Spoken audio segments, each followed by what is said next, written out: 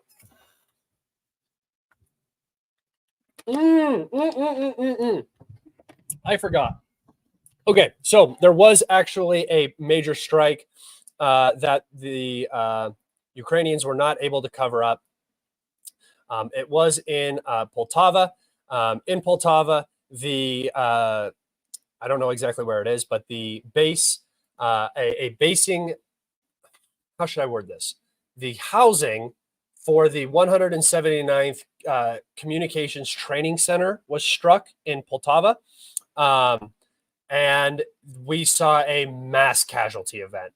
It was very, very, very bad. The Ukrainian government came out and claimed that it was a university and a hospital, but that was not the case. So it came out very quickly. I'm going to just show you guys a few things here because I have a few things. I just have to find them about the strike. So first and foremost, the official Ukrainian numbers are that 50 people have died. Thank you, Tim Gibson, for your super sticker. I appreciate you, bro. The first thing they came out and said was that it was, civilians, students at a university that were struck. Complete nonsense. Came out very quickly that that wasn't the truth. And shortly after, it came out that it was actually the training center for the 179th Communications Brigade, which is supposed to be gifted these new AWACS reconnaissance aircraft from Sweden. It was also reported that there were Swedish instructors on site. And after this strike, 2 days after this strike, the Swedish foreign minister, I believe, I want to say the Swedish foreign minister, but I don't want to be wrong. Maybe just the Swedish minister, a Swedish minister, I'm not sure, resigned. Let me just Google it real fast so you guys know for sure.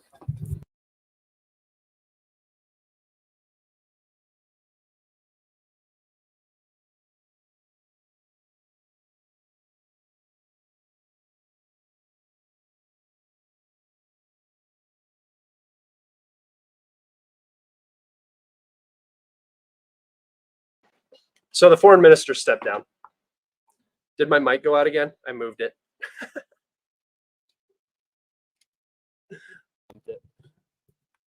Classic. We made it through the whole thing without it happening, though. It happened after, so we're good. Yeah, we're back.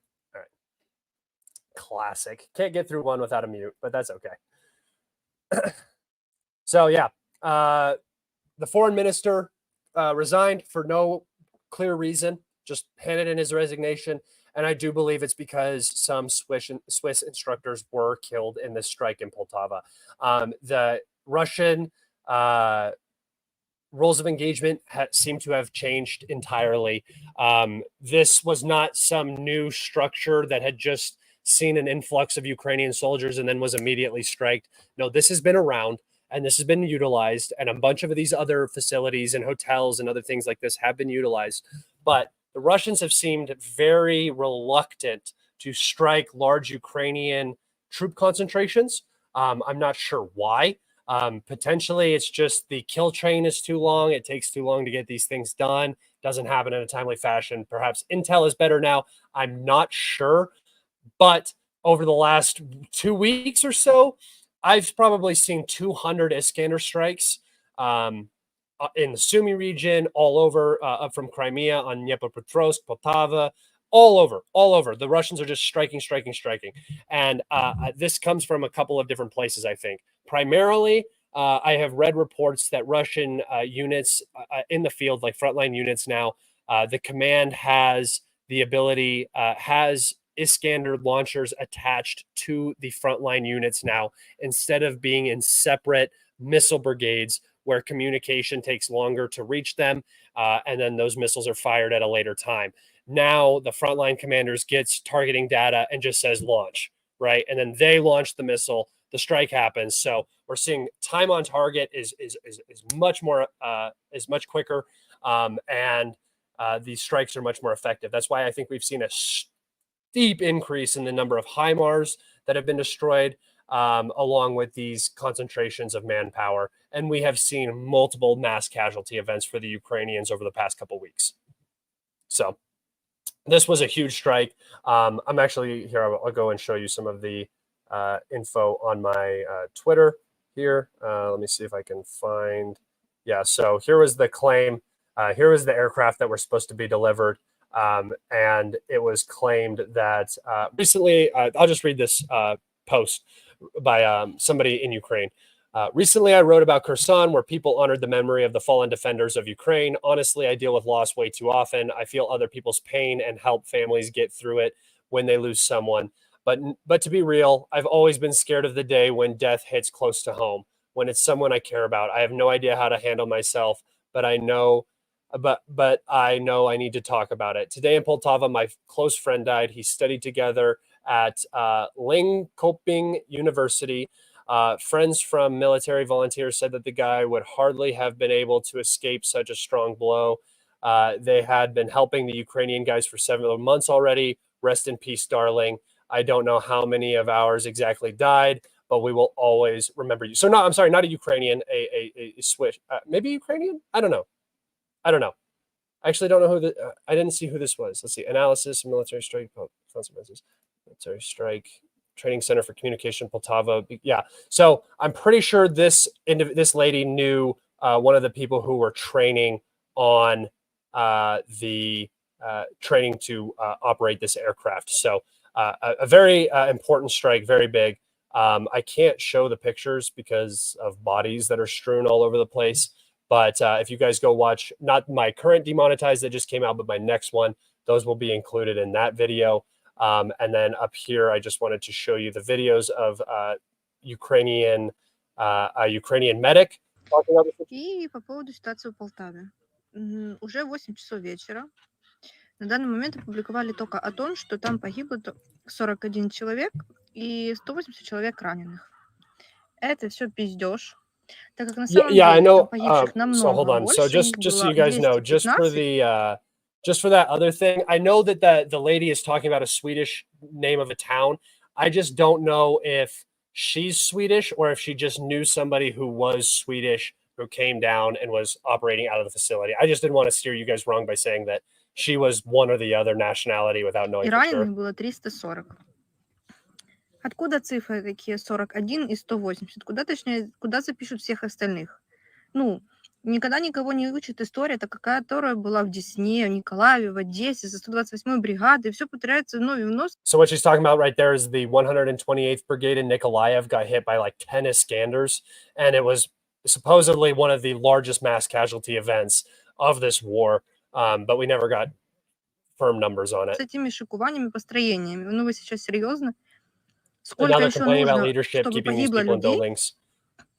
Чтобы, блядь, вы поняли уже наконец, что это лишнее все. И я уверена в том, что никого из вышестоящего руководства на тот момент, блядь, в тот момент прилета там никого не было, потому что они, как обычно, или спят, или не приходят и тому подобное. So, yeah. She claims that there are 215 killed and then 340 injured. She is a medic in Ukraine, so that is something to take note of. And then we have this individual who posted on TikTok, another Ukrainian. Here he is talking about the situation. He says that there are currently... hold on, this is not the right one. Хочу сказати відповідь на цей коментар. І це ще не остаточні цифри. Бо тому що вчора вивозили з наміці КАМАЗами людей. Відірвані руки, відірвані ноги. Це просто вчора було жахіття. Влада, говоріть правду, не мовчіть. They're saying that the government is lying. I tend to believe people when they're on the ground and they say, hey, this isn't the truth. The government is lying to you, this, that, and the other. So, yeah, that's sort of the rub of it. The Russians have been getting some very, very effective strikes lately that have been doing a lot of damage. So yeah, I think that's where I'm going to wrap it up, guys. That's an hour and 4 minutes. I really appreciate you all so much. Please go leave a comment, like, and subscribe. It's the easiest way you guys can support me. It takes 2 seconds. It doesn't take any of your time.